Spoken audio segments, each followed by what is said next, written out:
para ulama kebanyakan sudah menjadi setan-setan bisu. Lalu mari kita bicarakan, Pak, bagaimana membuat setan-setan bisu itu mau berbicara agar kita bisa bersama-sama. Saya tidak pesimis. Islam mengharamkan kita pesimis, apalagi apatis. Dianggap tebang pilih, kasus libatkan Jokowi, ini respon KPK, titik 2. Tidak semua perkara bisa kami proses. Wah, ini maksudnya apa ini? Mau cari alasan, mau cari pembenaran untuk tidak mengadili Jokowi. Wah, lihat mata rakyat semakin banyak hari ini. Ada badan intelijen netizen. Hati-hati nih KPK nih, jangan seperti KPK era Firly Bahuri. Nih, dianggap tebang pilih kasus libatkan Jokowi. KPK merespon tudingan sejumlah aktivis yang tergabung dalam Nurani 98. Mereka menyebut lembaga anti rasuah yang tebang pilih dalam menangani kasus termasuk dugaan kasus korupsi yang melibatkan Jokowi dan keluarganya. Termasuk TPPU ya, tindak pidana pencucian uang. Jubir KPK Tessa Mahardika menjelaskan bahwa penanganan perkara di KPK memiliki kriteria yang diatur dalam Undang-Undang Nomor 19 Tahun 2019 tentang KPK. Ya, itu pertanyaan yang sudah sering disampaikan terkait KPK tebang pilih kasus. Untuk menentukan kasus apa yang bisa ditangani KPK ada kriterianya. Teman-teman bisa melihat di undang-undang tersebut. Ujar Tessa kepada awak media dikutip Rabu hari ini di Gedung Merah Putih KPK. Tessa, Anda tidak perlulah sebut-sebut lihat undang-undang. Anda sampaikan saja undang-undangnya apa. Anda sampaikan saja kenapa kasus Harun Masiku yang sudah dari 5 tahun yang lalu, Hasto baru sekarang ditersangkakannya. Kenapa nggak dari 5 tahun yang lalu atau 4 tahun yang lalu? Karena sesuai undang-undang ini. Kan jagalah akal warasnya. Ya. Jangan kemudian rakyat menganggap KPK ini betul-betul lembaga yang hanya menerima titipan saja gitu. Tessa memaparkan bahwa kriteria kasus yang dapat ditangani KPK antara lain melibatkan nilai kerugian di atas 1 miliar. Melibatkan penyelenggara negara atau aparat penegak hukum. Apakah perkara yang dilaporkan itu masuk ke kriteria KPK atau tidak itu bisa dilihat. Jadi tidak semua perkara yang bisa ditangani oleh KPK. Itu Hasto katanya berapa katanya? 600 juta itu. Di bawah 1 miliar dong. Kenapa repot-repot sampai digeledah kemarin? Oh, atau mau dikaitkan ke kasus BLBI-nya Megawati ya yang menandatangani surat keterangan lunas padahal belum lunas. Arahnya ke sana kah? Ayo ya KPK ya, jangan kerjanya cari pembenaran, cari alasan, alihkan kesalahan ke pihak lain. Jangan. Disorot kamera Anda. Menurut Tessa, untuk menindaklanjuti kasus dugaan korupsi yang melibatkan Jokowi dan keluarga hingga ke tahap penyidikan atau penetapan tersangka, diperlukan prosedur hukum yang ketat, termasuk adanya minimal 2 alat bukti yang cukup. Proses ini juga harus melalui rapat gelar perkara. Ya silakan, proses dulu. Anda ngasih jawaban saja tidak. Misalkan laporan Ubedillah Badrun kami tolak karena tidak terbukti. Kita sudah gelar perkara. Coba ceritakan seperti itu. Kenapa seperti itu? Karena rezim terdahulu tidak mengizinkan KPK untuk melakukan SP3. SP3 itu surat penghentian penyidikannya. P1-nya lagi apa ya? Sehingga kami harus hati-hati dalam menetapkan seseorang jadi tersangka. Hati-hati sampai 5 tahun itu, Hasto. Hati-hati. Wahyunya udah tersangka yang dari KPK-nya sudah keluar dari penjara. Kan aneh kan? Tessa meminta masyarakat bersabar menunggu perkembangan kasus yang melibatkan Jokowi dan keluarganya. Sabar. Sabar tuh nggak ada batasnya. Tapi sabar itu bukan berdiam diri. Sabar itu berterus berupaya maksimal. Ya seperti Kang Ubed dan kawan-kawan, Bang Ray Rangkuti, datangi lagi KPK-nya. Itu keren sekali ya. Anda sudah mewakili perasaan rakyat.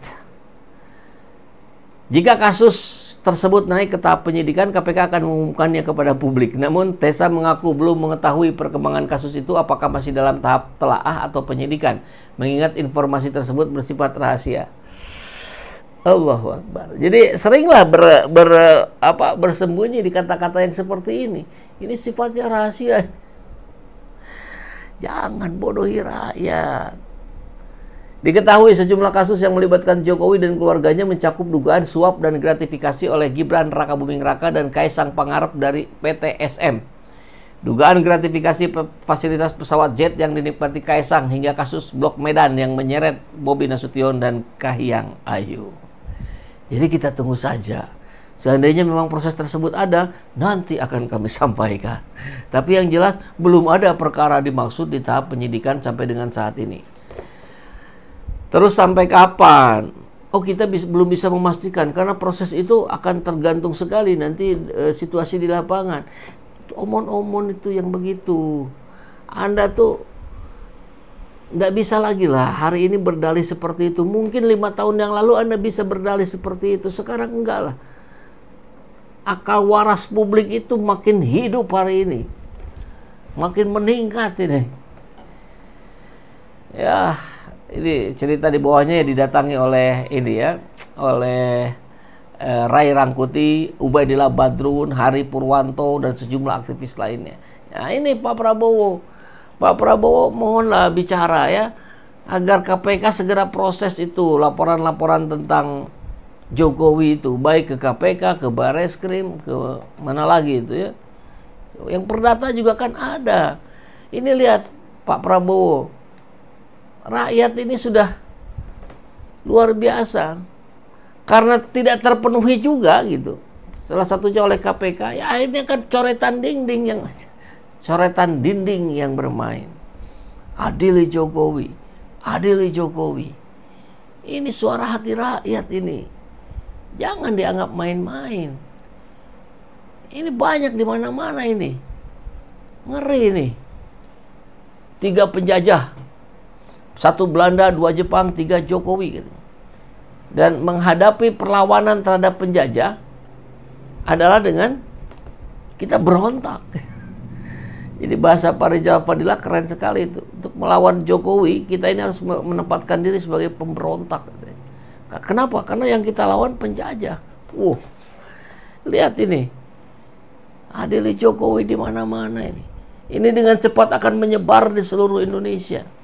Mohon perhatian dan atensinya lebih kuat lagi ya Pak Jokowi, Pak KPK dan Pak Prabowo. Ya ini penting, termasuk kita nih, termasuk ulama-ulama. Ini penting sekali apa yang disampaikan oleh Kiai Haji Atian Ali. Dahsyat sekali.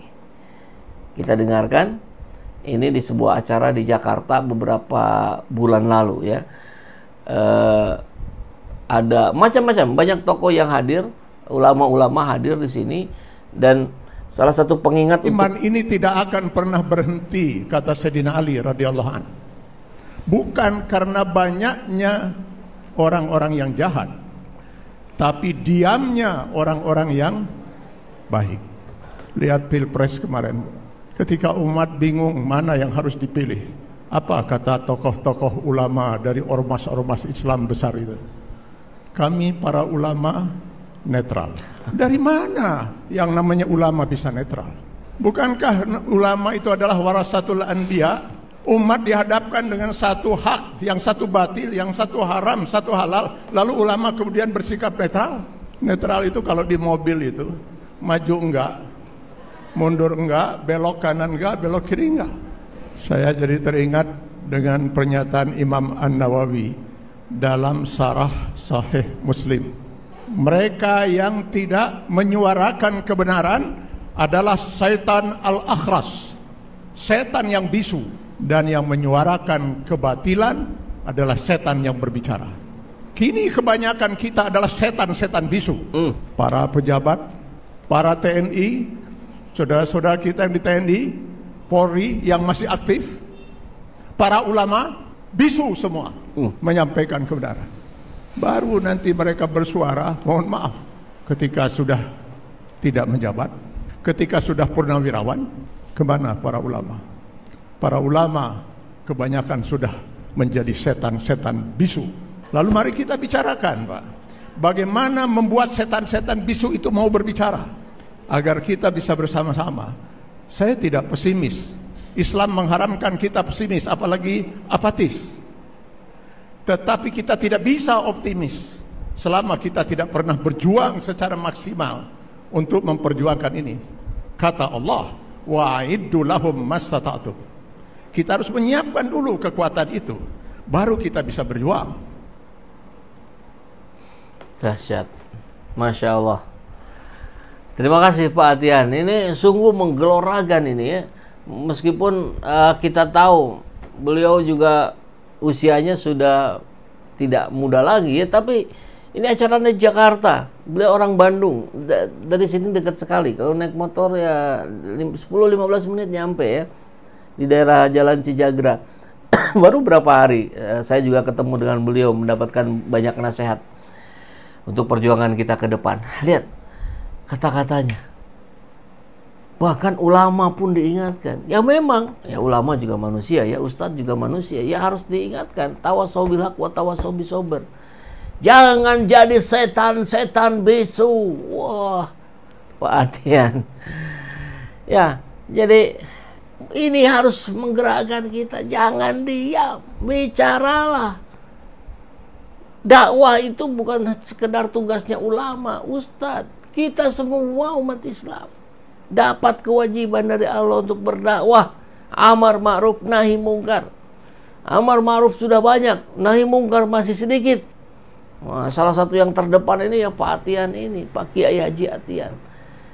Jadi kita sangat respect sekali kepada ulama-ulama yang mau ada di depan, di garda terdepan untuk melakukan amar ma'ruf nahi mungkar sekaligus. Sepaket itu amar ma'ruf nahi mungkar itu. Ya mohon maaf, kita lihat juga ya, banyak juga ulama yang memilih amar ma'ruf saja, nahi mungkarnya ketakutan. Mungkin alasannya kan macam-macam. Jamaah saya kan dari mana-mana nanti. Ya, pada Pak Atian barusan sudah bilang, ulama itu harus yang terdepan dalam menegakkan nahi mungkar. Kami rakyat jelata, orang awam yang ngikut gitu. Jadi siapa Atian, samina wa atona ya.